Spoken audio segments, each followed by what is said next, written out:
Merry Christmas! Hi, this is Chris from Leicester Till I Die.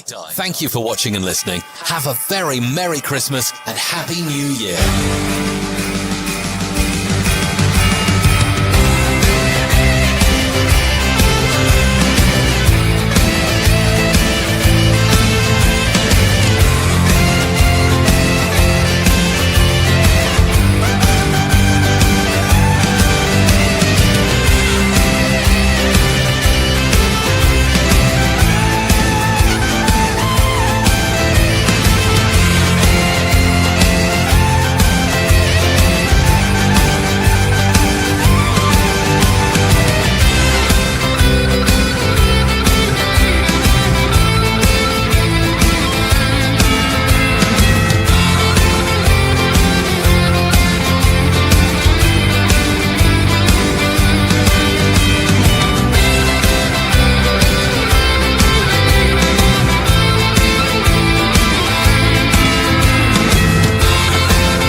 This is your host, Chris. No! God, please, no! No! I know, I'm sorry, but he's cheap and available. How rude! I've been away for 10 days and I've forgotten what the hell I'm doing. Yes, before anybody says, I do know that the thumbnail on YouTube, it says Queen's Park Rangers, but there's a Sheffield United badge on there. Deliberate mistake, extra points if you spotted it. Exactly. Hey, she's been paid, so she's here. Kate, good afternoon. How are you doing? Yeah, I'm all right, thank you. How are you? I'm very, very good. Looking forward to the break. Doing You just less had a break. shows. Come on. Yeah, but that was like a week ago. Holidays in Santa. No, I'm not going there. Okay. I'm just placed. Yes, no. Can we move on quickly? Especially after the other night. So look, My parents, by the way, bloody loved that. They said they were just laughing from start to finish. Shows what sense of humour your parents have got. Yeah, it explains a lot about myself, to be honest. Well, what can I say? It does indeed. If you're watching again, hello. How are you, Mum and Dad? You trying to be on your best behaviour? Well, want to, the future in-laws possibly. You keep on the good side, Okay. I mean, me or Dave. I mean, it's coming down to the wire. It's coming down to the wire. You agree? Yes. You're right. Yes, me, Dave, or Manny on blind date with you. That's like the worst way you could find. But anyway, I go away for 10 days, and we go and write for the BBC how bad Marti is, and he needs to be sacked and get out of my club because he's doing the same stuff as Rude was doing. And then he goes and wins, 7 points out of 9. Yeah, I mean, it didn't feel like it at the time because the 2 points dropped in the week against Bristol was an absolute sucker punch, and it wasn't even like there was an element of surprise about it. It felt just the second half, which I was just almost waiting to give all 3 points to them, to be honest. In another 10 minutes, it could well have gone that way. That was such a poor turnout. Well, we didn't even turn out. We forgot to come out. Yeah. But I'm glad we made up for it on Saturday. I was so surprised at how poor they were on Saturday. Ipswich just were a bit toothless. So I'm glad that we're putting some kind of run together. It's a little bit hard and it feels challenging, but we're getting there. Unbeaten in 3. Indeed. And we would have taken that a couple of weeks ago, wouldn't we? Yeah. Interestingly, I did the match preview with QPR fan Ben last night, and as I'm calling it here, the Marti Cifuente's derby, and I was obviously talking to him about Marti Cifuentes and what have you, and the response he might get tomorrow, but he was saying he came while he was at QPR before all the gardening leave stuff happening. He came very, very close to being sacked. But then, a bit like Alex Ferguson, he kind of a goal that would have made them lose the game where it would have happened was ruled off side. So he kind of kept his job. He said, then they went on a good mini run. Then it happened again. It's dropped off. Then they went and he said it's like a roller coaster. It's you get these runs and then it all goes wrong. But is it not Leicester sort of old? We can't beat Sheffield United. We struggle against Sheffield Wednesday, and then we go and beat Ipswich. Yeah, exactly that. But I also think it's sport in general. You see, look at England getting absolutely trounced in the Ashes at the minute. Rory McIlroy will miss out on a major that was his, but he'll perform brilliantly at the Ryder Cup. Like that's sport for you in general, isn't it? Yeah. And it's ups and downs. And when you are so close to Leicester like we are, you do live and breathe every minute of football. So you really feel the bad, and then you really get excited and sometimes overexcited about the good. So it's just an emotional roller coaster, isn't it? But yeah, it's Leicester all over. They'll lose 4-0 to someone in the relegation zone who hasn't won all season, but will beat someone like Coventry 6-0. Like you could just see it, can't you? Just how Leicester are, and that's just what we've come used to. And who'd have thought a halfway line goal at the weekend? Well, more than a halfway line goal at the weekend, like just to seal it. I quite confidently thought I'm going to have a look at this and see where it is in the longest goals ever scored, because obviously who's David Beckham? I mean that was a tap-in, wasn't it? The penalty spot, that is. Yeah, that was nothing. Unfortunately, there's a lot of goals been scored by goalkeepers. Oh, boo! They don't count. Well, that's what I said. Oh, yeah, definitely. They're probably holding it in their hands as well. Yeah, it's kind of said, but I mean, it was an amazing goal. If you were on the watch along, I do apologise that Tom, who was standing in for me, missed it. he put his head down to write his notes, and he looked up. He went, "Oh, the ball's in the net." Not sure what happened. I know 5 people who missed that goal. One of which was Tom, who wasn't at the game, but the other 4 were at the game, and they thought, "I'm just going to go and get a cheeky beer before half time." Which I never understand, because you're doing it to miss the cues. Yeah. But if you join the cues at half time, you'll miss the first 5 minutes of the second half. So why you prefer to miss the first 5 minutes of the first half? It doesn't really make a lot of sense to me. But yeah, lots of people did miss it, and what one to miss? Well, exactly. I have watched that. There's a video out there, and I actually showed it the other day.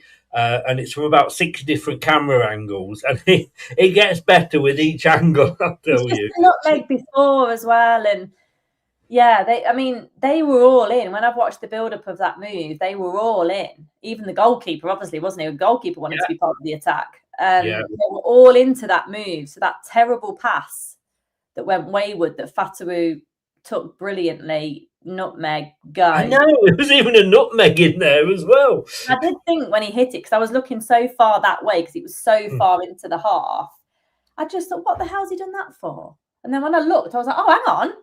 I couldn't see the keeper because I was looking so far to my left. Yeah. So yeah, I mean, what a peach. You won't see many of them. You still didn't know, because everybody went silent in the crowd. You still didn't know it was definitely in until it went in, because it was looping for so long.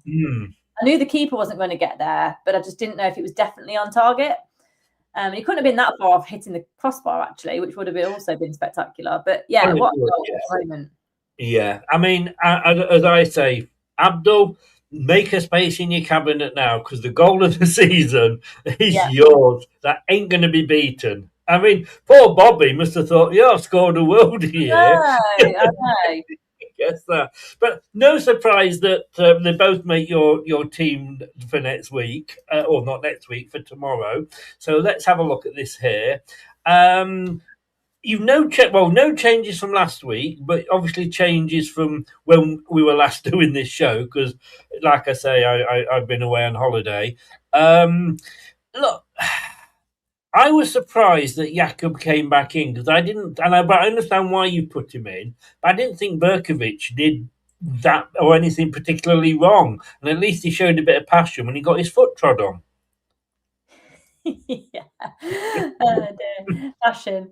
I mean, I've picked Jakub because I don't think we'll do anything else. I do prefer Begovic, I think, because his quality's been brilliant, and Jakob frustrates me a bit. The distribution from Jakob is quite poor, and I think was it Bristol City's equaliser? I think he could have done better. To be honest, I think he'll be disappointed with it. Is the word I would use, that he didn't get down to it. But he has some great shot stopping moments, no doubt about that. But Begovic is nearly 39, so I think you've got to. But on the flip side of it,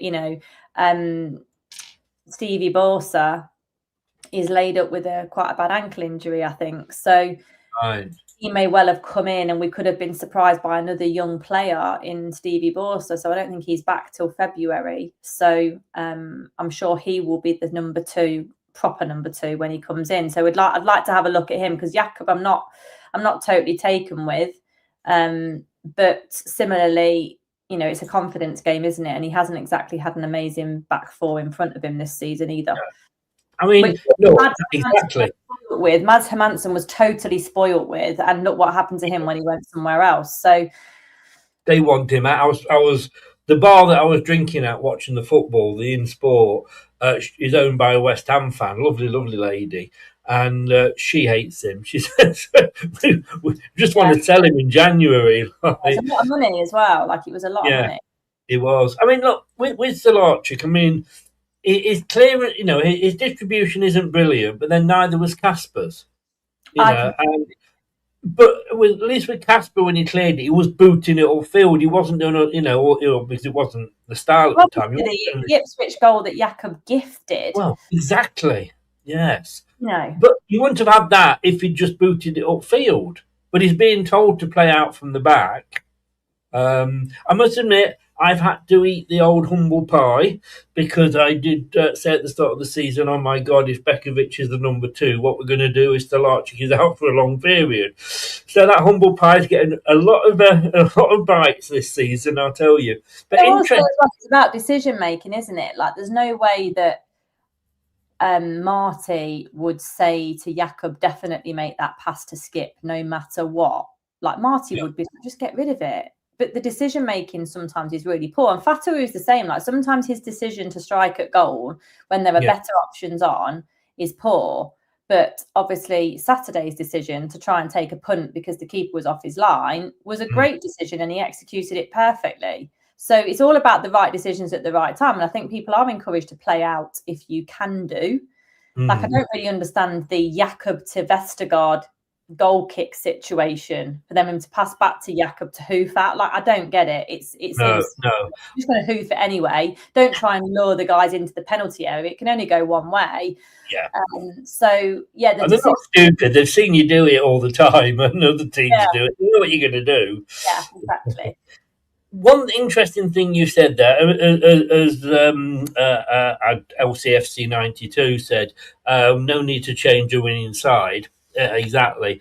But interesting what you said then about with Marti Cifuente, he had like a really shit, defence in front of him. I was saying that, and I can't believe I'm about to say this, but I was saying that so much about Danny Ward. When he was in goal, would he have been a better keeper, do you think, with a better defence in front of him? Possibly. I think there is an argument for that, how the word better is very open-ended. Would he have been 10% better, 50% better? Yeah, I think he'd have perhaps been a tad better. Yes. But, I mean, as in his recent interview, Danny Ward, I think he did an interview about 2 months ago where he was trying to get out of Leicester for 18 months. And I just think by virtue of humanity, if you're trying to get out of somewhere for 18 months and leave a job, your heart's not in it. And that also contributes to your poor performances. So... Yeah, so I'm just laughing at what Armchair said there. Hey, it gets worse in a minute. Because I did a show on Wednesday on Lox's channel, and we're talking about cell keep. Yeah. Bloody hell, that duck can talk, can't he? I mean, even when I was in the middle of talking, he wouldn't give me a chance to get my words out. Love him to bits. Obviously, it was all banter, but I'm going, for God's sake, just shut up, duck, and let me talk. I was saying, Ricardo, I would be happy to sell him in January if we get an offer for him. I think we may as well run his contract down for me, because I don't want Hamza in position. Hamza would go into that right back position, and I don't want it. I would prefer to have a 50% of the well, not 50%, but non-midweek Vicky P than 100% of the time Hamza for me. I think we may as well just exhaust his contract now. I don't think we'll get any money for him anyway, realistically. What about Aluko? Can he play there? He can, yeah, but I don't think he's quite ready to be full time yet. I don't think he's quite ready. I would like to see him take the Hamza reserve place as a permanent. The midweek game potentially, because I think Hamza, when he does come on, I think he's much better in the middle. I think he enjoys it more in the middle as well. Actually, he can get stuck in more, and he's quite quick. So when we attack, he does tend to contribute with that as well. So I think Hamza is way more better utilised in the middle of the park. If like JJ's gone off or Skip's gone off, I think you want to see a game out. I think he can do the job much better there than in the right back position. I find he gets caught out in the right back position a bit too much, and it doesn't look like the natural fit for him. No, I would love to see him as one of our defensive midfielders, but like you say, at the moment, you know, he wouldn't get in. Yeah. But Sheffield United again absolutely loved him at right back. When he was. Yeah, absolutely. Yeah, I mean, it's all dependent on your team, isn't it? Like, when you've got some really big physical guys around you, then Hamza may not be required so much. But if you've got someone who's not so much like that, and you want Hamza to just stick the boot in or go in hard, and the centre backs will cover you properly, and you pack your midfield, Hamza can look okay. But I just think he's too isolated in that right back position, especially when Fass was involved. It might be a bit different now with Nelson, but when Fass was involved, that right hand side then just looks really weak. Yeah. Armchair's on form today. Said can't let Ricardo go. Who'll drive the team bus midweek? Also. Yeah, and also, who would walk Vestergaard's dog for him while he's playing? Absolutely. You have to think about these things. 2 centre-backs. I'm so glad that Nelson's finally getting a run. He had the one game, and it wasn't the best of games, but then in fairness, the whole team was shit. But him and Vestergaard, we were always worried that they were too similar to play together. Now, you've been watching them the last 3 weeks. I've only seen highlights. Is that going to be our, we've got Vestergaard for another 18 months or so. Is that going to be our back two going forward, or two central defenders going forward, unless obviously we sell? Yes, I think so. I mean, I'm eating humble pie, but not humble pie because I was never sort of slagging off Nelson or Yannick, because Yannick's been one of our best players for the past couple of seasons, which is a revelation in itself, I guess. But I did think that they were too similar. But actually, now I've seen them play together, that's actually a good thing. It's a good thing that they're similar, because Nelson's quicker than Yannick, but to be honest, I think I'm quicker running backwards than Yannick is running forward. But they're both very in time with each other, in tandem with each other. They cover well. They go to ground really well. They're both good on the ball as well, most importantly. So they actually look like, I won't say Huth and Morgan as a direct comparison, but they were quite similar, because you could tell that they were on the same hymn sheet, and that's what we've been desperate for. Fass is always the one, to me, where Ricardo has to keep an eye on him and Yannick has to keep an eye on him. And we know Yannick can get pulled into the middle because he likes to be a bit of a hero and go forwards. But when he did that, we often fell to pieces because Fass can't be trusted on his own. He needs to be on reins. And Nelson doesn't. Nelson just views things so much better. But I think, hats off to Marti, for whatever reason he decided to hold him back. It's probably been worth it, because we've got an established centre-back. It's not somebody like a Luco now or Mongo, thinking, he just needs to be given time. Like, that time's been done, and Nelson is starting to actually pay us back, to be honest. And of course, we've got Okoli as well to come back once he's in. He's a great right back, to be honest. Sorry? I thought he was a great right back, to be honest, Okoli. Again, there's an option, isn't there? ABF, as they say, for our back four, anybody but Faze. I'm delighted to see Ben come in, because we know he had a good season last year. He seems a really conscientious lad. He seems to have a maturity that you don't see very often, and I can understand why Enzo liked that.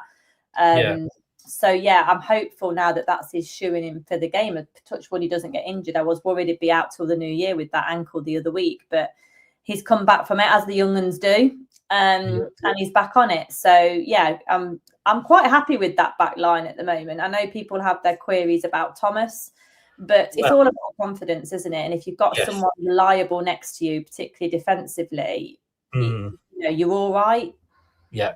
No, and look, this is Vestergaard's level. We always said, when we got promoted back up, it wasn't going to be his well, it was nobody's level, wasn't it, last season? But, what I love about Vestergaard is he just sometimes just puts his foot there. To stop the ball and gets the ball off it. Really well. If he had some pace about him, he'd be a force, and he would have probably climbed a lot higher than he has. There's nothing he can do about that. But sometimes he passes the ball through the eye of a needle. You're like, where have you seen that pass? Like, you're like, flipping heck. I think with Vestergaard, we have to take the advantages over the disadvantages, and I think the advantages he brings are more than the disadvantages. If he's got somebody like Nelson next to him who's a little bit quicker. I was saying earlier before about getting shot down by Duck, but I also got shot down by Locks, because we're talking about what to do with Luke Thomas. Now, we haven't got a great lot of choice at left back. I said there's Aluko, but we maybe saw he wasn't quite ready yet. So it's Thomas at the moment because Christensen is injured. And I made the point that I would keep him unless we bring a new left back in. Keep Thomas. Sorry? Keep Thomas. Yeah. And I did say, go back to the COVID seasons, and this was a thing that got Locks going, because I said we'd have been absolutely fucked without him. Now, I'm not saying that he was brilliant. I'm not saying he was primetime Messi or anything like that, but he was the only option we had at left back, and he did what he could for us that season.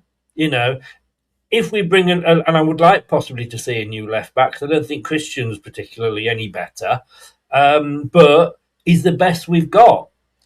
I agree. Yeah, I do agree. I don't think Aluko's quite there.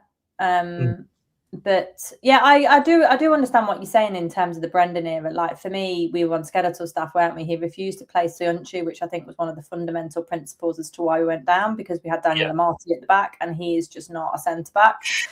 David might be watching. Thomas was thrown in because we had so many injuries in that position, and he was a young lad at the time. I think he was 18, 19. Yeah. And I think that massively derailed his career. And I think it's an example to anybody that says play the youth all the time, that's what can happen. You can have too much football. The deep end gets the better of you. He looked all right initially, I thought. He held his own and he was fairly steady. But that's what happens if, I think, you play the youth too much. And also it might be a bit of his own ability as well. But I think it crucified his confidence. And I'm not sure it's ever come back. No. But yeah, in terms of the best of what we've got, that need for a left back is pretty high. It's up there with a striker for me. Just in terms of backup, like Luke Thomas may be able to get it over the line in a championship team, but Premier League, we've got nobody close right now. No. Wayne says, who's a better closer of the ball? He may mean crosser. Crosser. I mean, he's got tosser, so whatever he's trying to say there. I tell you what, I think he's been drinking. He's at home today. He sat there. He said he always had the kettle on when he was at home. I think he's always got the whiskey bottle open. I agree, though. Thomas is a great crosser of the ball, and obviously that peach of a cross for the disallowed IU goal was fantastic. And he did a couple of others that game as well. I think JJ got on the end of the other one. He hasn't been able to do that enough, though, but I do think that is heavily because we have one, maybe two players in the box when we're attacking. Yeah, it's very slow paced in that attacking third. And in fairness, when Christian was playing last season, he would get up, to almost to the byline, look into the box, and nobody was there. Yeah, exactly that. We had to play it back, But I'm a bit braver. Like, he has the Danny Simpson about him, where Danny Simpson used to be a bit scared to go over the halfway line. But when you think about Danny Simpson, it's because he had Riyad in front of him. So you totally understand why, because Riyad weren't tracking back. Whereas Luke Thomas and Steffi Mavadidi is the same. Steffi Mavadidi isn't a great crossover partner. Like, he barely plays to anyone on the overlap, and he will not really cover you if you're struggling by yourself at the back. So he has trepidation about him, Luke Thomas, and he's not the biggest physically either. But I think he does okay with what he's got, and a couple of wins under the belt, a few assists from him as well. Like, confidence is massive in football. It's absolutely massive. I've always said Leicester fans, and I can only speak about Leicester fans because obviously, they're my club and what have you, but Leicester fans have always got to have one player that they hate on. It used to be Ben Chilwell was England left back, but he still wasn't good enough for Leicester. And I just think it's particularly Luke Thomas at the moment. But like, we're going to come to Jordan James in a minute, but it's another humble pie moment here. Oliver Skipp, talking of redemption, if anybody's had redemption this season, it's our Ollie. Look, makeshift left back, centre back, stick him in goal. I think if we had too many injuries, I kind of defended him when we bought him. And every time anybody complained about him, they always added another couple of million on to how much we paid for him. He hasn't, sort of up until now, really sort of covered himself in glory. And I remember one time begging him to be played with Harry Winks. And when that happened, they were bloody awful. But he has come into his own. Now, is that because... And I even like Samari before he got injured, had a decent game, because Harry Winks isn't there. Yeah, I think that has a lot to do with it. I think they're very, very similar players. And on paper and on their day, Harry Winks wins hands down in terms of the better quality player. There's no doubt about it. Like, in that Enzo era, it's obviously, again, to do with the players around you, but Harry Winks just pulled all the strings. I don't quite see that from Oliver Skipp at the minute, but his work rate is way better than Winks.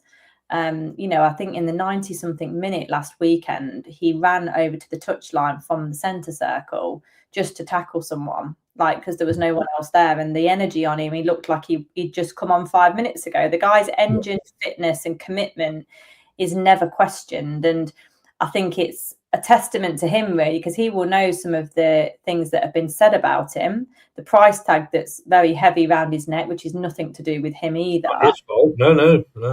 That can really hurt someone's start at a club, and it massively hurt his. And there was times when I've sat there and thought, I don't know what he does.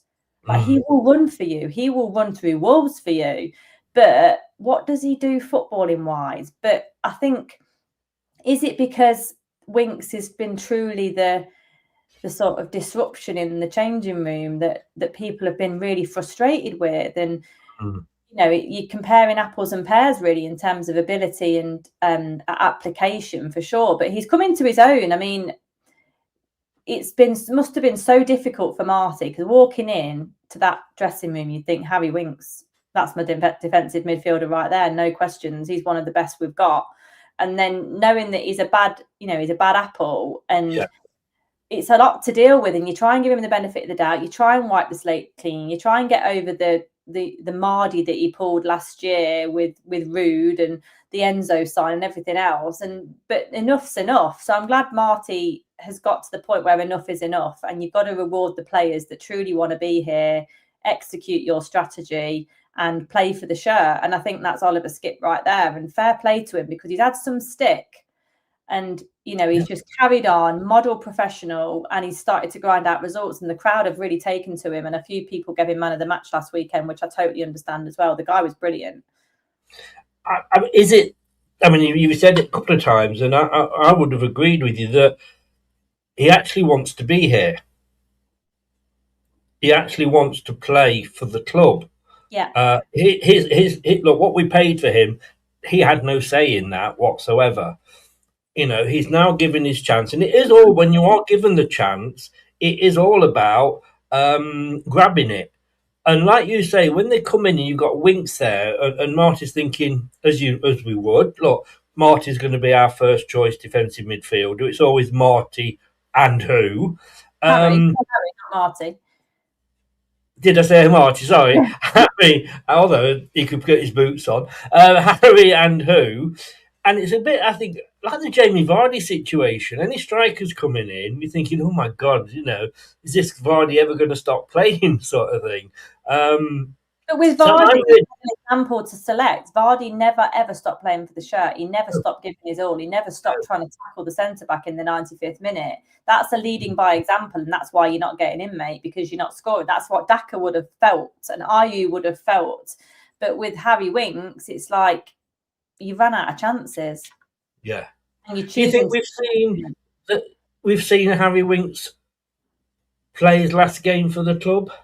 Yeah, I do. I think it would be a really neat bit of business if possible. I mean, Rudkin's got his hands tied a bit. January is very hard to trade, but it would be a really tidy bit of business if we could get him gone in the January window. I don't know what Jordan James's loan agreement is, but if there's a chance to buy during the January window, then get rid of Harry Winks, free up the wage bill and sign JJ on the permanent, because that is the transaction that you want over the flipping line.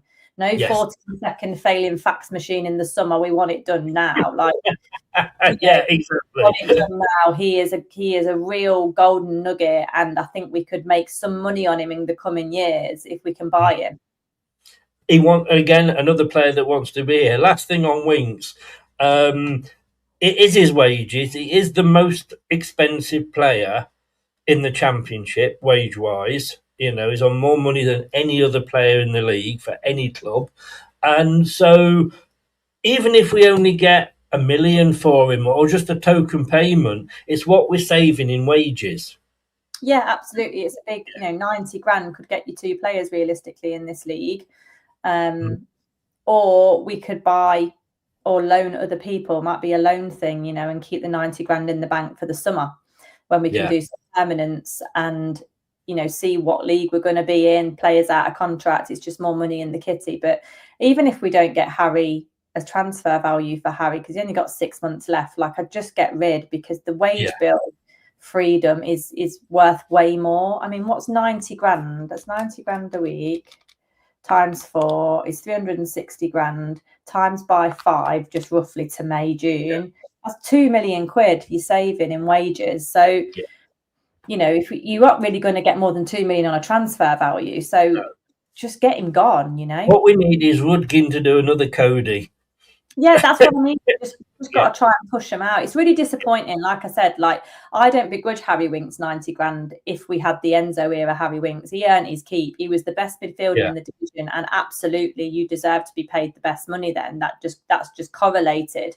But when you are paid the best and have the worst attitude, that's the wrong kind of correlation that you want, and the example and unrest it has apparently caused in the dressing room. When you've got people like Bobby and Skip, who are model professionals in my view, and Bobby seems to be just a football man. Like, wherever he is, he'll give his all and he'll be ultimately professional. But when you've got someone like that with Winks, it must really piss you off. Yes, totally. Wayne says, don't mention the facts. You'll have to pay Winks off, says Armchair. Look, we just want him out. I mean, I thought he'd changed because once the summer window finished and he was actually put back in the team full time, he seemed to be doing all right. But look, Jordan James, like you say, just buy him now. I mean, I don't know whether we can or not, but he said he wants to be here. He is a game changer when he's in that position. And I don't, please don't ever put him back in the number 10, Marty. Yeah, you got to get. But the 3 in front of those 2, they picked themselves. And again, I know this is my second humble pie. Honestly, I could start a humble pie shop. Chris's humble pies, buy one get one free. But Bobby, in that number 10 role, really, I'd say Aaron Ramsey does not just walk back into this team. No, he doesn't.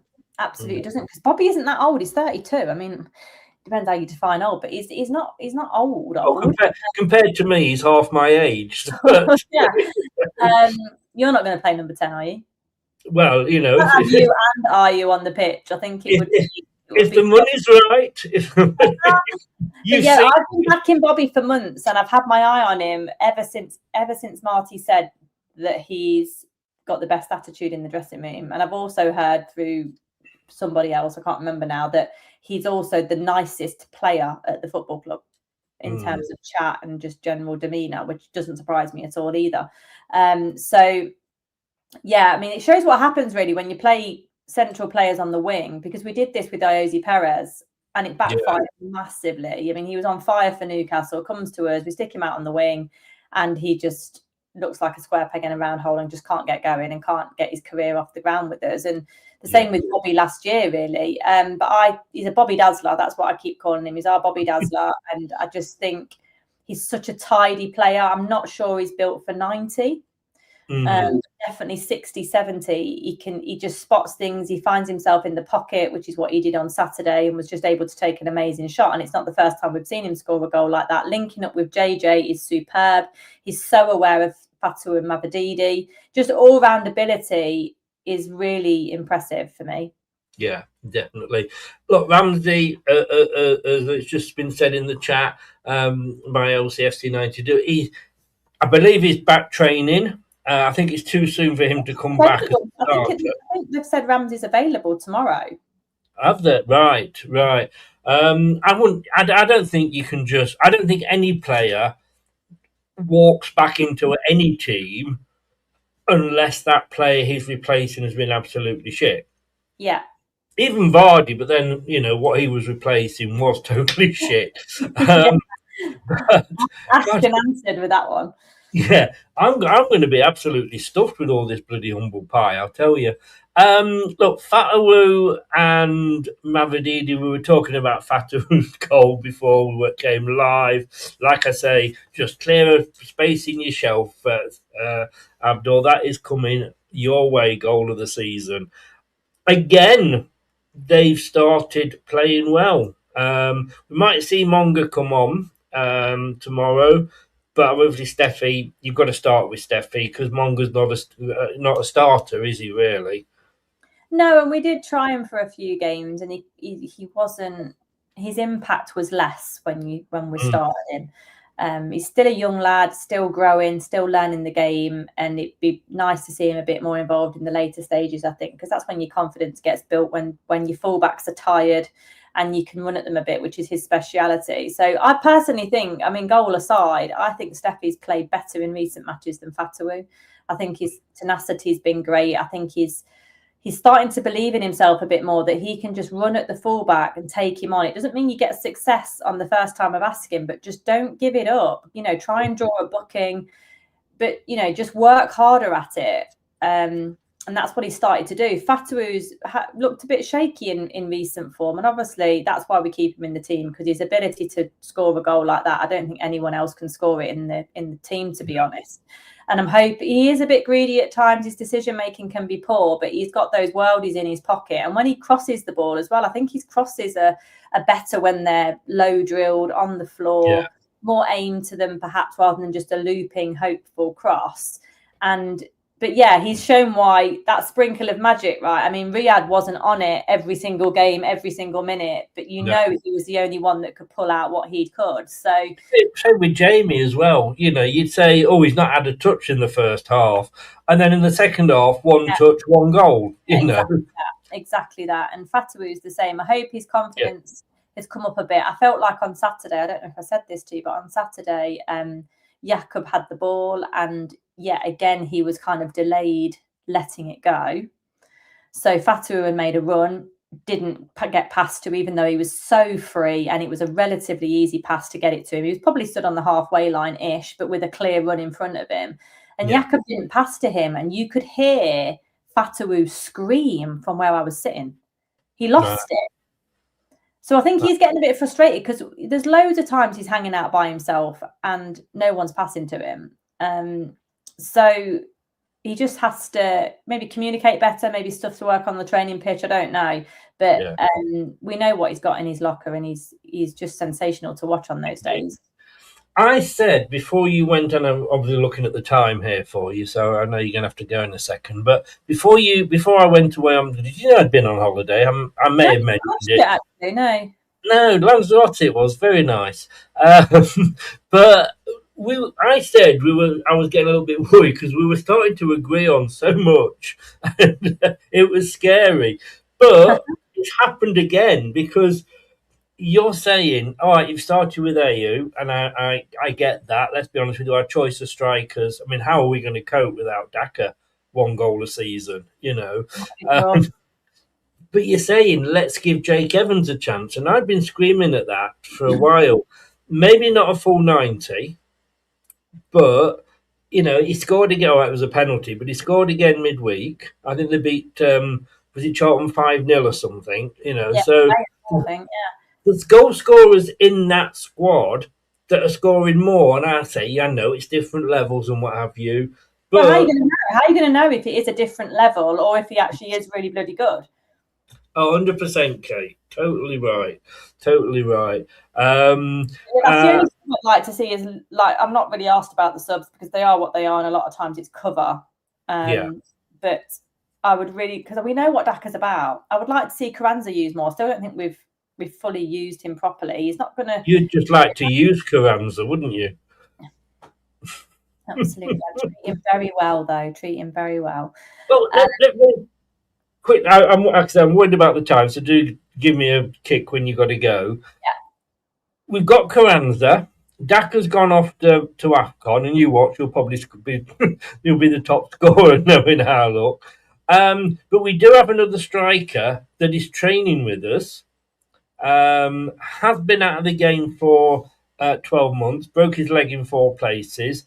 Mikel Antonio, and again on Loxy Show, I was saying end Carranza's loan spell because when he's come on, he's looked completely out of his depth. I'm not impressed with anybody, American players. Look at the last American striker we signed. I've never seen him with a Leicester shirt on. Who's that? In a match. Opoku. Oh, yeah, okay, yeah. He's down at Newport at the moment, not scoring many goals apparently. Send him back and get Antonio signed up. I'd love to see him. And if you get those crosses in, he's a big guy. He'll get on the end of them with his header, which we don't score very few headers unless you're a defender up there. What are your thoughts on Antonio? Yeah, the Antonio of old, like the pre-car crash Antonio, I absolutely loved. He always scored against us, and it was usually a header, and he's phenomenal in the air. He's such a physical player, which, again, we haven't got. We've not had that for such a long time going forwards. But I just don't know what the crack is with him in terms of how his injury has impacted him. He's not a springer either. I think he's 36. Yeah, if we can get him for a poor guy's broken his legs, and you're saying you don't know what the crack is with him. But yeah, I think he was one of my favourite players to watch in the Premier League. Once upon a time, I just thought he was brilliant, and he's a player that a bit Dion Dublin like. Do you know what I mean? That real physical centre forward, and I do like what he's about, and I'm sure he wouldn't be training and up to the if he's not up to the standard for training, we wouldn't be letting him train with us. Do you know what I mean? So there must be a certain criteria that he's met, and obviously abundance of medical evaluations and stuff. So if we can get him for a reasonable fee, whether it's pay per play or a really short loan deal that's not too expensive, then why not? I just, I make that. I hope he's just not took the wrong turn in for Ragdale Hall, which is the next junction along from Seagrave, which is the Spa Hotel. That's come here. Well, he was born on the 28th of March, a day before me. If anybody wants to make a note of that, I think that's where the similarities end, though, isn't it? Really. How's your heading? And I need to get more of a tan as well, don't I? Why I keep going to Lanzarote? To be honest, I think he's going to the gym a bit. Yeah. What do you mean? You saw my Santa picture the other day. Oh, very true. Very true. He's 35 years old. Look, he hasn't got a team at the moment. He trained with Brentford, but they didn't take the option up with him. Yes, he's been out for a year and he broke his leg in 4 places. But if you have an ACL, you're out for a year. Fatawu was out for nearly a year. If you add all the time up that Ricardo's been out, it's probably over a year. We're not going to have to pay anything for him or a loan fee or anything because he's a free agent. Like you say, as a pay as you play, I think would be a good idea, like you said. And I don't think he'll demand a lot of wages because he wants to get. All right, he's not going to get a top club now, but Carranza, Daka, Ayew as our 3 main strikers, forgetting Evans for a minute. Would you not want to drop one of those? Probably not Ayew, so it's probably going to be Daka or that, and sooner have Antonio. Yeah, I mean, as much as I like Daka as a person, I think he never gives anything but his best. No. I would always say that the commitment is always there, which is why fans don't really get on his back. But he's just been such a terrible purchase for us, really, and he's had years of chances. So I would definitely see him off, to be honest. And I just think it's just time to let him go. But I don't think he's going to go in January because he may as well just go in the summer. I think he'll keep it. There'll be more options for him in the summer, so he may as well just take the wages for 6 months and see where he can hang his hat. He's away in with the AFCON, isn't he? Yeah. So for most of January. But we may wish to use any Winks money on Antonio. I don't know. But yeah, it's obviously something. He wouldn't be training with us if we're not serious about taking him on. I think he'd be really. I could say. A lot of people saying, "Oh, this is Leicester. We're going for these old players again," and I was like that with Bobby and Jordan. In particular has always been, even the Premier League to a degree. You have these kind of older players. Like look at James Milner. I mean, I know he's a special example, but you kind of always got to pull the old pro out the bottom drawer. Do you know what I mean? That's what it feels like sometimes, and the football's a bit like that. Yeah. No, I agree. I'd love to see him in a Leicester shirt. Like I say, Joe at the pub I go to in Lanzarote, a big West Ham fan, she was really singing his praises. But like you say, I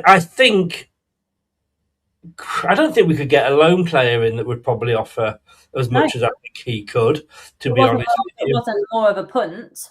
Yeah, like I say, and he's not going to cost anything on transfer fees. But again, I've got to say, I agree with you on everything you said today. God. Sorry, I was choking then.